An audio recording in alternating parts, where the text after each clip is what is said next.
កំណត់ security ទៅលើ user និង folder ណានៅក្នុងហ្នឹងគឺយើងមានតាក់ទងនឹង file permission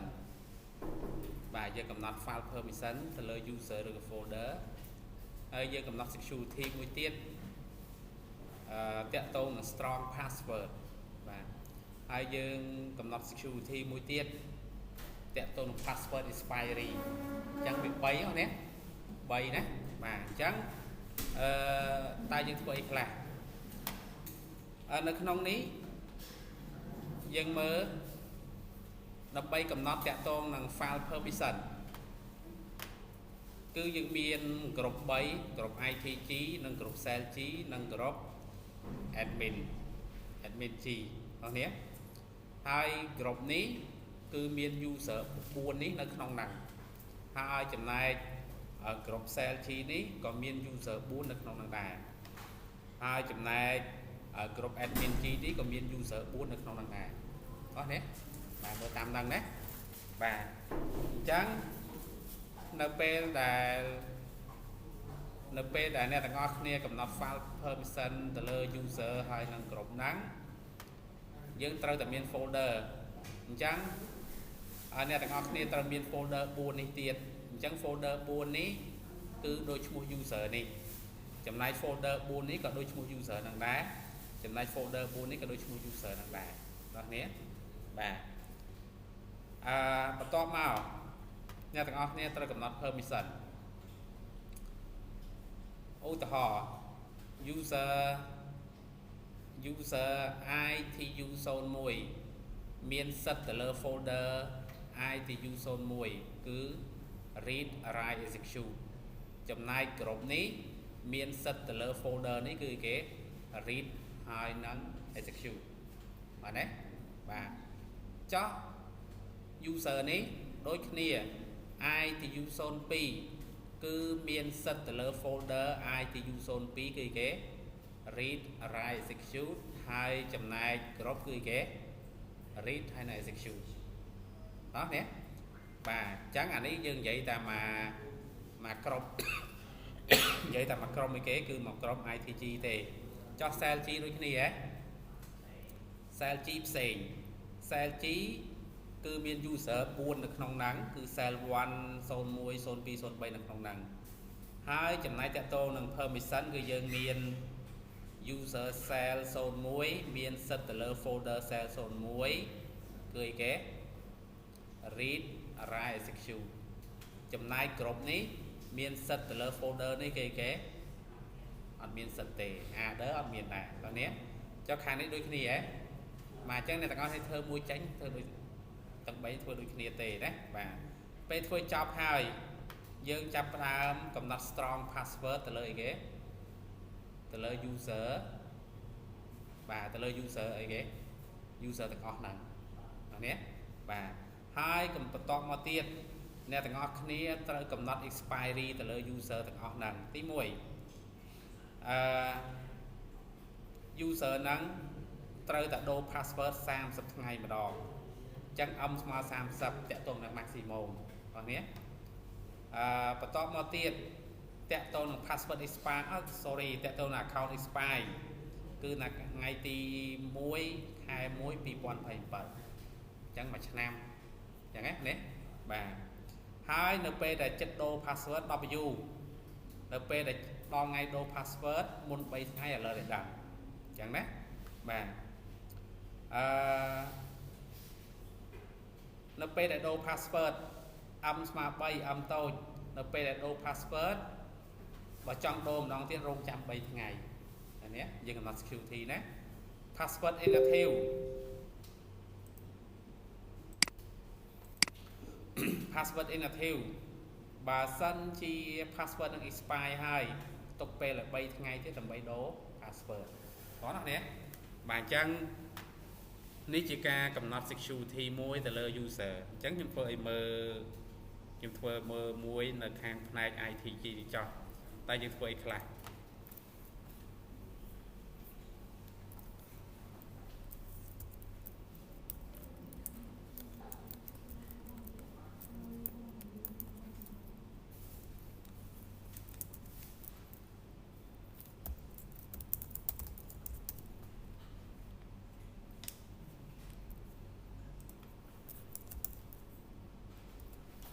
ngót này remote ta nó như nghĩ thơ ca đấy lươn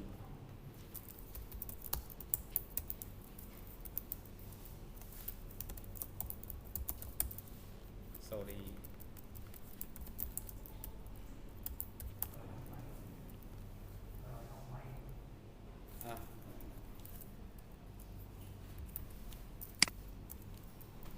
ok to ok trắng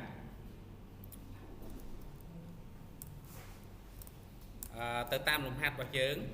nên ta có này ai bật card cột bay nâng sân máu bà card cột bay nâng nè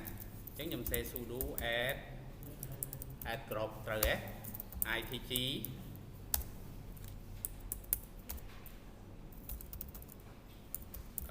trong lục chào sân hay gì để sao tay mũi crom muốn mũi tiết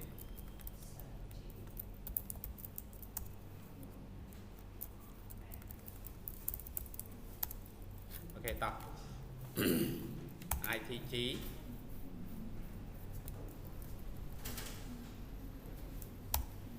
bà chân những bàn cột nâng muối cho một card bàn hay đó mùi mảnh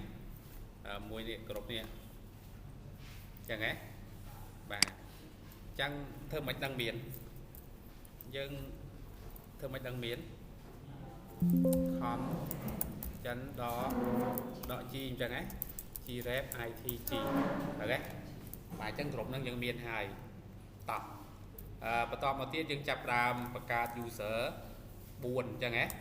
và sudo add user it sâu mùi chẳng ấy và password đảm máu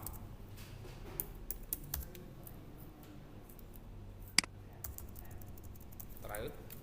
it sâu pì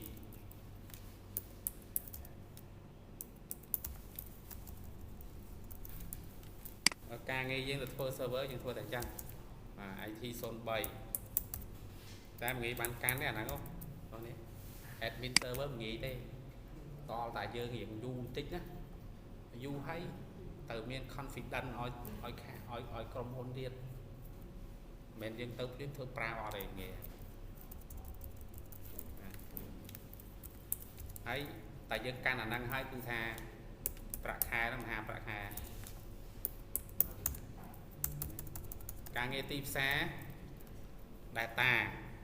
បើចូលសម្បត្តិ data បានខ្លាំងប្រាក់ខែក៏ថ្លៃនៅតាមធនាគារខាង admin នឹងក៏ថ្លៃដែរតែ programming លើវាថ្លៃដែរតែគាត់ណាវាធ្វើការរៀងរ៉ាំរ៉ៃបាទ data គេធ្វើចប់ហើយ UI UX គេធ្វើចប់ហើយនៅតែអ្នក function តាព្រឹកតលងាយរាល់ថ្ងៃតោះមិនអស់ហើយ IT អស់ហើយអញ្ចឹងហ៎អូខេអញ្ចឹងយើង search មើល comgen.u បាទមិនអីគេ grep IT អញ្ចឹងហ៎បាទនេះ IT ខ្ញុំដាក់អញ្ចឹងហ៎ ITU អូខេអញ្ចឹងក៏បានដែរណា ITU មិនខ្ញុំកាន់ IT 01អញ្ចឹងហ៎ក៏បានដូចគ្នាអត់តែបញ្ហាតោះរួចរាល់អញ្ចឹងអ្នកទាំងអស់គ្នាធ្វើម៉េច sudo add អីគេ add user IT 01ចូលទៅក្នុងក្រុមគេ itg ចឹងហ៎បាទដូចគ្នាហ៎បាទខុសតែខមមិនហ្នឹងចឹង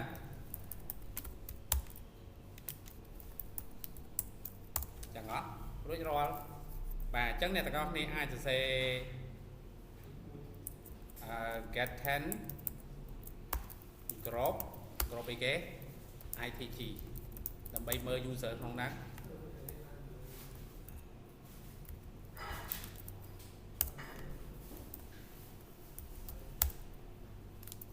get 10 same មកចេះ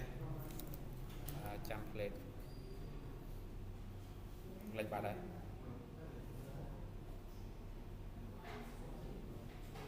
អត់ T តែមួយហ៎បាទយើងមើលថា user នៅក្នុងហ្នឹងមានអីខ្លះណាហ៎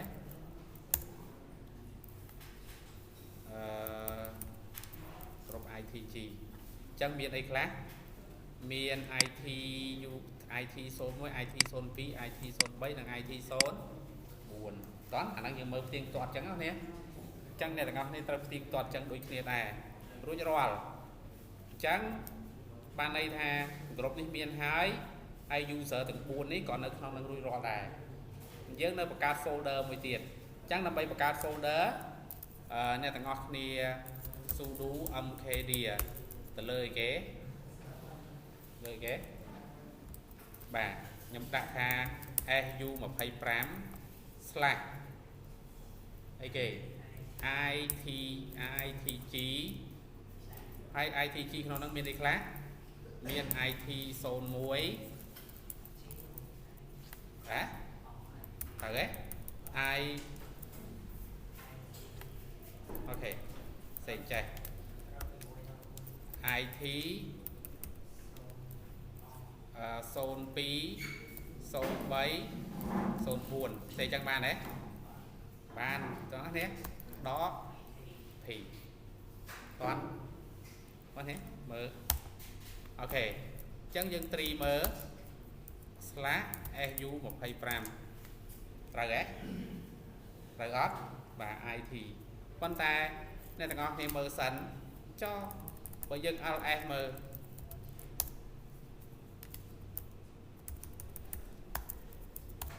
បាទបើសិនជាខ្ញុំ ls មើលទៅលើ itg ហ្នឹងឥឡូវនេះដូចយើងចង់បាននៅទី1យើងចង់បានថា itu01 មានសិតទៅលើ folder itu01 គឺ read write execute ចំណែក group itg គឺមានសិតទៅលើ folder នេះគឺអីគេ write and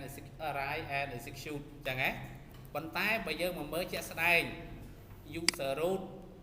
មានសិតទៅលើ folder it01 ចឹងហ៎ហើយ group root មានសិតទៅលើអីគេ folder it01 គឺអីគេ read execute អានេះ read write execute អញ្ចឹងបានន័យថាអ្នកទាំងអស់គ្នាត្រូវតែយក user មកជំនួសកន្លែងហ្នឹងវិញត្រូវទេត្រូវតែយក user មកជំនួសកន្លែងហ្នឹងហើយ group root នេះត្រូវតែយក group root មកជំនួសបាទដូច្នេះយើងប្រើ command មួយយើងថា ch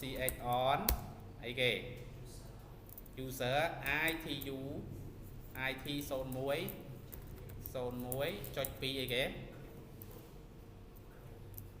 itg ត្រូវទេទៅលើ folder អីគេ su20 itg បាទ su25 អីគេ itg ហើយទៅលើ folder អីគេ it01 ចឹងហ៎បាទត្រូវអត់បាទអញ្ចឹងយើងដូរតាហ្នឹងតា2មកប៉ុន្តែទាំងអស់នេះដាក់ចេះមកក៏បានដែរអូខេរួចអានេះយើងដាក់2ចាត់នេះទៅប៉ុន្មានវិញ2ចឹងហ៎អានេះ3នេះទៅប៉ុន្មាន3ចឹងហ៎អានេះ4ទៅ4បាទអញ្ចឹងយើង ls មើល ls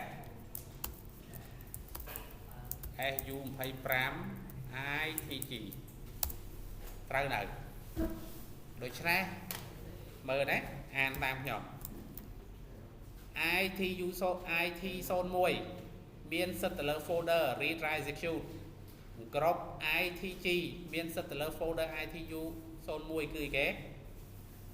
read execute ត្រូវទេ it01 មានសិតទៅលើ folder it01 គឺគេ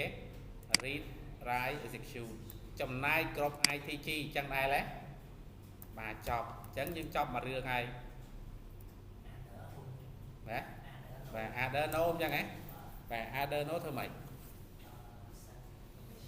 បាទ set permission អូខេត្រូវទេបាទអញ្ចឹង set permission យើងប្រើ command អីបាទ sudo ch មកទៅលើ folder su25 itg អីគេ it បាទ it 1ដល់4បានទេបាទគឺយើងដាក់អីគេដាច់អ៊ីនធឺណិតបាទ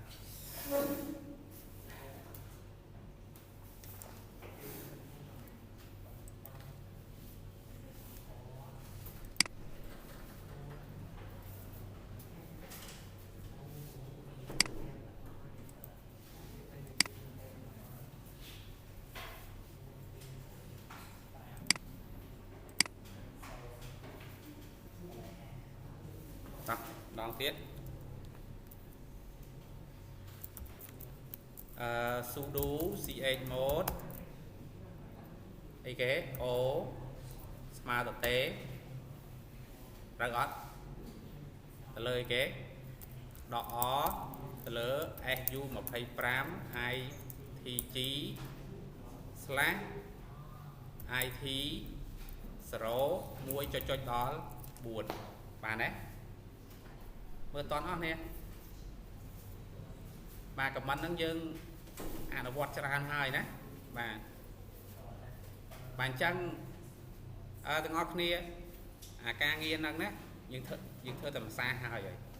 អត់មានអង្គុយធ្វើវាទេអ្នកកាន់លីនុចហ្នឹងណាបាទដូចខ្ញុំនិយាយអញ្ចឹងបាទប្រាក់ខែក៏គួរសមដែរប៉ុន្តែយើងធ្វើតែភាសាអញ្ចឹងកំណត់ security គេធ្វើភាសាដែរអូខេបាទអញ្ចឹងយើង ls ទៅលើដក l អីគេ su 25 itg ត្រូវនៅបាទអញ្ចឹងត្រូវបើយើងចង់បានហើយណាបាទឥឡូវនៅសល់អីទៀតកំណត់ password ចេះកំណត់ហើយ retry ស្មើ8តោះរៀនសមមិញត្រូវហ៎ password midland ស្មើ10អក្សរតូចយ៉ាងហោចមានមួយខ្ទង់អក្សរធំយ៉ាងហោចមានមួយខ្ទង់លេខត្រូវតែមានមួយខ្ទង់និមិត្តសញ្ញាត្រូវតែមានមួយខ្ទង់ reject username password អត់ឲ្យដូច user អញ្ចឹងហ៎អញ្ចឹងយើងត្រូវចូលទៅណា sudo vim etc sorry .d command passអញ្ចឹងនេះបាទអញ្ចឹងយើងរកមើលកន្លែងកែកន្លែងណាគឺកែនៅកន្លែងមើលអស់នេះគឺកែនៅកន្លែងណា pam pw quality ត្រូវទេបាទប៉ុន្តែអ្នកទាំងអស់គ្នាមានមកបន្ទាត់ហ្នឹងណាលុះត្រាតែអ្នកទាំងអស់គ្នាបាន install អាកម្មវិធីដែលខ្ញុំប្រាប់សំមិញហ្នឹងអញ្ចឹងយើងបើយើងអត់បាន install ទេមកទៅសេយកតែម្ដង error ហើយខ្ញុំបញ្ជាក់ទៀតនៅក្នុង script ហ្នឹងតែកាលណាយើងចូលទៅខុស syntax គឺ error OS ភ្លាមចាត់ប្រយ៉ែងអញ្ចឹងណាអញ្ចឹងមិញរបស់យើងស្មើប្រហែល8 algorithm រួចហើយមាន land ប្រហែលមាន land ប្រហែល10ត្រូវហ៎បាទ10ខ្ទង់បាទរួចរាល់ហើយតែប៉ុណ្្នឹងទេ O grade E ស្មើ10 1 U grade E ស្មើ10 1បាទអញ្ចឹងត្រឹមត្រូវទៅបាទត្រឹមត្រូវអស់ហើយ escape save អស់នេះតោះអស់នេះបាទចោះចំណែកតទៀតចោះចំណែក user តើអ្នកទាំងអស់គ្នាធ្វើម៉េចឲ្យ user ហ្នឹងសាកថ្ងៃទៅដូរ password ម្ដងបាទអញ្ចឹងយើងប្រើ command វាឈ្មោះអីគេ sudo check ទៅលើ user អីទៅលើ user it 01អញ្ចឹងហ៎ដក m 30បានទេបាទហើយ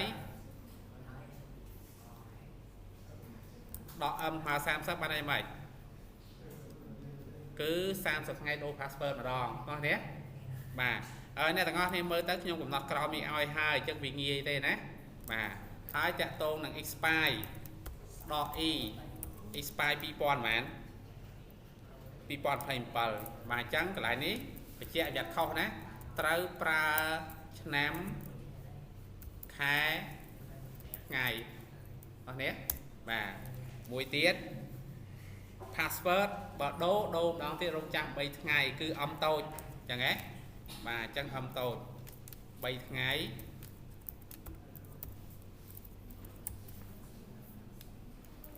âm tôi bà to tiền password bởi expire hay và tham bay ngày tiên cho nghe bà chẳng anh ăn cứ đó ai mà nhé muốn chất đó ngày đô password muốn bay ngày trả lời để đăng cứ ý kế đọc để dùng bà chẳng nè thằng con này ai sẽ su đú check ý kế đọc áo trả lời kế IT zone mùi trao nở mọc ở lớn ní user IT zone mùi bà expire pass 30 ngày đô password đó lại đi 30 ngày đô password đấy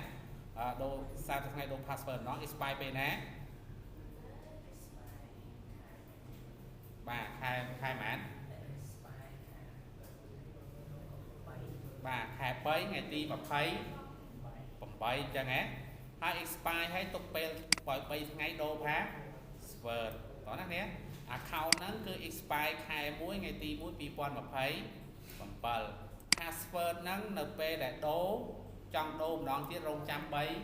ngày đó nè password sang ngày từ đô password đòn hai chết đo ngày đô password rong chắc sorry lên môn bay ngày mà chẳng nhóm thơ ai mua từ mua user tê sau mà tiếp thương lại được đấy mà crop từng họ đó nè bà nó chỉ phải chạy tối môi tại tôn security từ lời user hai đường folder đó nè chọc